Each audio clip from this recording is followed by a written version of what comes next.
Hello everyone, welcome to our first story time of April. We will be doing in-person story times for children 2 to 6. If you're a little younger, a little older, you're welcome to join us and see if it works for you. We'll be doing that on Thursday mornings at 10 a.m. If you check the library's website, go to the calendar, it will tell you where we're meeting. I would appreciate it if you registered so that I have an idea of how many people to expect and we can set aside a big enough space that everybody can be together.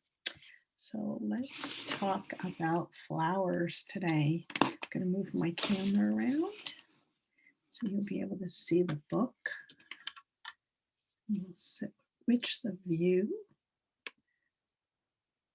so you can see the book I'm reading. This one is called Blossoms. This has a lot of photographs in it. They're not pictures that someone drew with their hand. They're pictures that someone took with their camera. I'm looking to see who published this book. The photographs are by Dwight Kahn. Creative Teaching Press Incorporated. That's who published the book. So move that a little closer. This is a small book. These are red and green buds that will soon open. Snowy white flowers will appear. Do you have any flowers in your yard yet? I do. These are the flowers of an apple tree. Did you know that? Look at that. These are the flowers up close.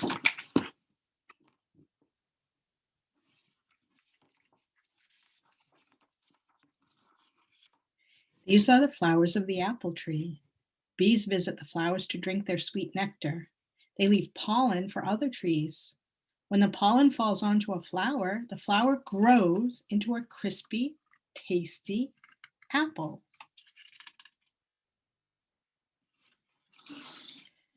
If you look inside the flower, you'll see these parts sticking up. They're called stamens. A cosmos flowers acts like a target for insects. When insects land on them, they rub against the stamens. Soon they are covered with pollen. Now the insects will carry the pollen to other flowers. It's hard to see, but see inside? That's that yellow part that we were looking at right there. This is a close-up photograph of it. This is one of those nonfiction books. We've been talking about that. When no one mows the lawn, these tiny flowers may appear. Wow, those are really tiny. I'm going to lower the camera so you can get a better look at it. Look how tiny those are. Have you ever seen those in your lawn? They don't look familiar. Oh, I bet you've seen that in your lawn. Did you know that grass, the plant, it's really a plant and it has flowers on it. The flowers are small and white. Pollen grains fall from the flowers into the wind and it carries them away. When they land, they'll get planted and new grass will grow. Look at that. That's hard to believe, right? That's the flower up close. But that's what it looks like when it's in your lawn. Has your lawn ever done that? If you don't mow it? I bet you didn't know that those were tiny flowers. I wonder if we can figure out what this is. Up close, these may not look familiar, but everyone knows this dandy yellow flower. Any guesses on what this could be? It has yellow petals. That was my guess. Did you guess that? A dandelion. A dandelion's flower head is made out of many tiny flowers packed tightly together. Each flower head has more than 100 tiny flowers. These sturdy plants grow everywhere, even in the cracks in a parking lot. Do you have any of these growing in your yard yet? I don't have any. Soon though, dandelions are one of the first plants that pop out in the spring, and it's the first food for the bees. I think we talked about that already. It's an important food source for the bees as the bees start to come out of their hives. Oh, do these speckled tubes look like a glove? Maybe, I guess. Foxglove flowers grow in bunches on a long stem. This looks very different than this, doesn't it? Maybe that's why it's called a foxglove. Each flower is shaped like a little tube that will fit over your finger. Wow, I have no idea what this is. These come from a tree that is famous for its white papery bark. I have a guess what kind of tree that is, but I don't think I've ever seen it look like that.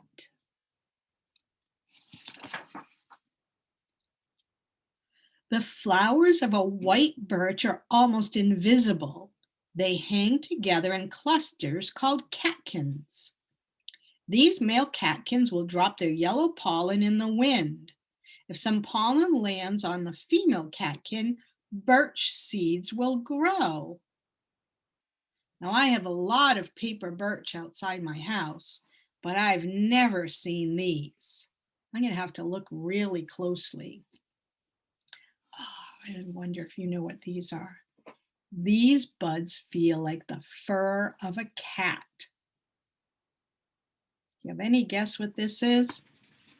This even feels soft and fuzzy just looking at it. Did you guess pussy willows? These are pussy willow buds.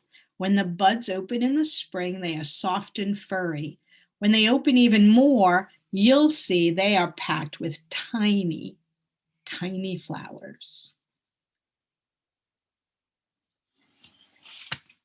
This is a nonfiction book. Remember we talked about that? It's not a story that somebody made up in their imagination. It's a story that tells a lot of facts about whatever it is that you're reading about. This book is called Dandelion Adventures. It is written by L. Patricia Kite, and the illustrations are by Anka Harrington. So these pictures in this book were drawn. Somebody drew them.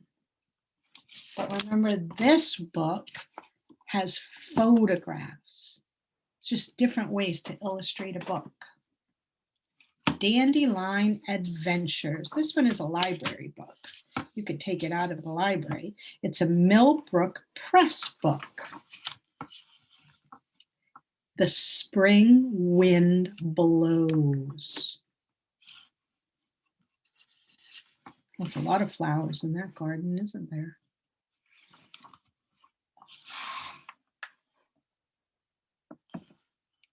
I'm going to see if I can move this up so you can see the whole page of the book. It's kind of tricky when the book is big. Is that better or worse? It's hard to tell. 7 dandelion seeds, parachutes. So see these? They're calling those a parachute. 7 dandelion seeds, parachutes, fly into the air. The seed parachutes are made of tiny soft hairs. Where will each seed parachute land? Have you ever taken a dandelion when it's all dry and blown it, and all these little seed parachutes, as they're calling them, fly away? It's kind of neat. The first seed parachute lands in a garden. Dandelion seed parachutes have tiny hooks that help them stay in their landing place. A thick root grows, and soon green leaves appear. A gardener sees the dandelion. Out, weed, he says. But the dandelion grows back from a piece of root that the gardener left behind. Dandelions are very persistent. And a lot of people do think that they are a weed and they want them out of their garden.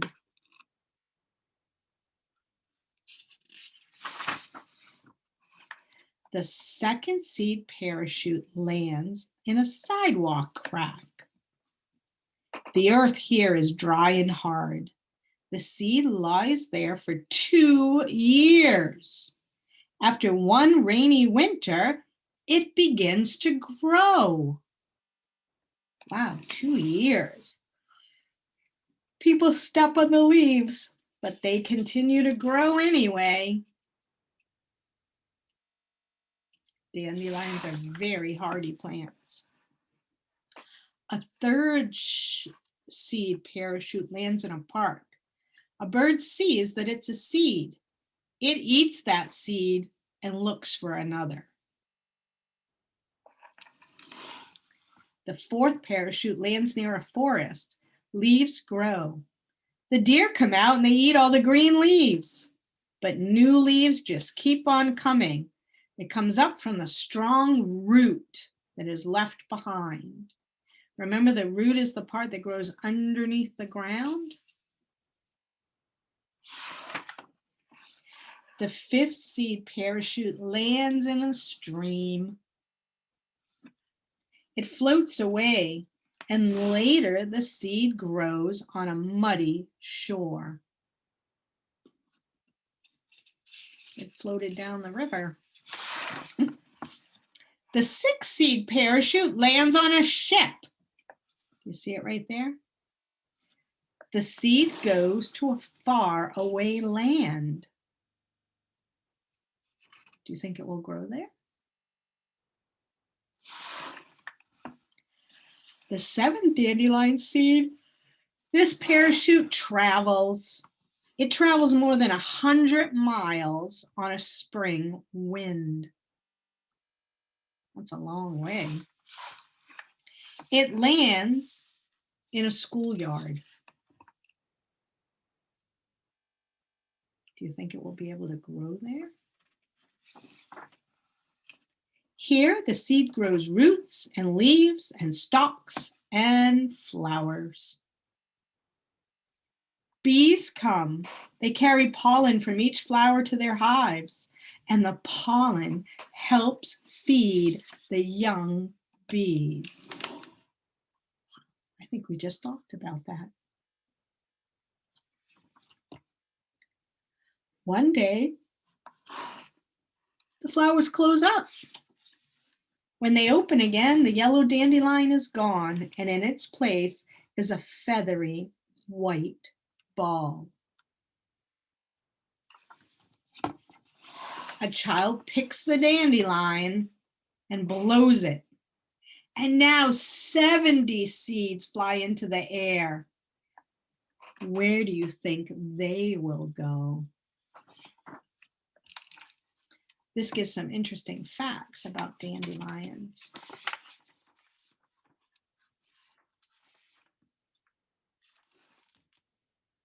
We'll take that book back to the library and you can take it out. You can learn more about dandelions. Let's see. How about we read one about a garden? Now this story you can find in Nature Gardens. So this is a fiction book. This is one that somebody's telling from their imagination. Maggie Smith wrote this book. And it's a Crown Publishing book. She drew the pictures and wrote the words. You should be able to see this one. This is a small book. They're easier to show on the camera. This is your garden. It is yours and yours alone. It is yours for keeps. Wow, can you imagine having a whole garden all by yourself? What would you grow there? There are things you will need for your garden, your own space for planting, good tools and seeds. Some seeds you may get from your friends and family. Some you will find in your backyard. Others you may find inside your pocket. Sometimes you can buy seeds in little packets at the store. First, make a nice soft bed in the ground. Dig into the warm soil and take out any big stones. You may scatter your seeds or plant them in rows. Then cover them up with a blanket of earth. What are the things a seed needs to grow? You have to put it in some soil. And it needs, what's in this? Water. You will need you will need water in the sun, light and time. You can tell them a story or sing them a song of encouragement. Soon, tiny seedlings will poke up their heads to see what's going on. You have plants growing in your garden. They will be very delicate at first, so you will need to protect them. Pull up any weeds that try to crowd them out. Shoo the crows away and the bugs that might harm your seedlings. It's kind of a lot of work to take care of a garden. As the little plants grow, some will be straight and some will be wobbly. Some might be thirstier than others. They will all need you to take care of them. This is your garden. There will be days when it's dark and rainy and you can't tend to your garden. You may decide to stay inside reading your favorite book. And know that your garden is getting a good soaking. Remember, plants need water to grow. Stay healthy. But sometimes, even if it's sunny, you may wander through other gardens to see what's growing there. In some gardens, a quick peek is enough. It's a pretty flower garden. But in other gardens, you could stay all day. They may have flowers that you want to grow in your garden also. The butterfly and the ladybug. Your garden will wait for you. It will always be happy to see you when you return. As your garden grows fuller, you may need to thin some things out. You can kiss them goodbye and say you'll visit them on Thursdays. That's a nice way to share with friends, to give them some of the flowers from your garden. Now there is room for the old plants to flourish and a little space to plant something new. If you think your garden is not growing fast enough, don't worry. Give it plenty of water, let the light shine, and your garden will grow in its own perfect time.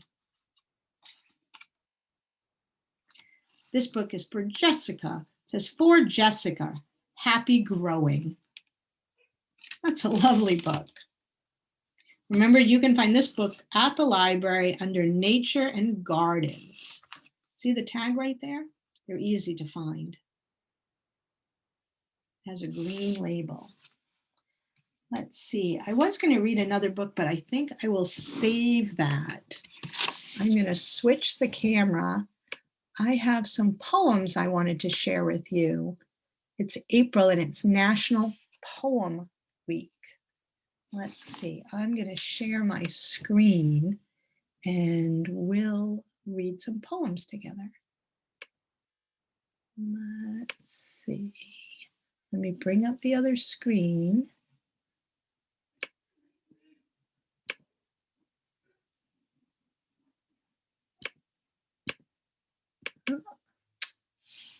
Uh-oh, is it not working? There it goes. All right, let me set this to full screen. There you go. This is a poem written by Ken Nesbitt. When flowers wake each morning. When flowers wake each morning, they don't have to make their beds, and lettuce leaves aren't told to comb the hair upon their head. You'll never tell asparagus you shouldn't play with spears, and you'll never ask a stalk of corn to wash behind its ears. A mushroom doesn't have to clean its room, and you'll agree a tree won't have to study hard to learn geometry. I guess it should be obvious from listening to my rant, I'm tired of being a person. I'd rather be a plant. That's a cool poem, huh? Flower. This poem was written by Amy Ludwig Vanderwater. Flower. A wee little flower asleep in a seed. You'll want to sprout, but first you need a bit of dirt, some sun, a song, a sprinkled drink. It won't be long. I'm here to help you as you grow. I'll shelter you from wind and snow. I can't wait until you show your face. Oh my, hello.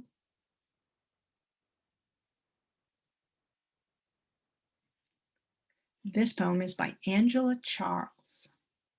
Children are like flowers. Children are like flowers. Water them with love. Nourish them with praise. Give them a compliment each and every day. Be their sun when all you see is rain. Protect them from storms and shelter them from pain.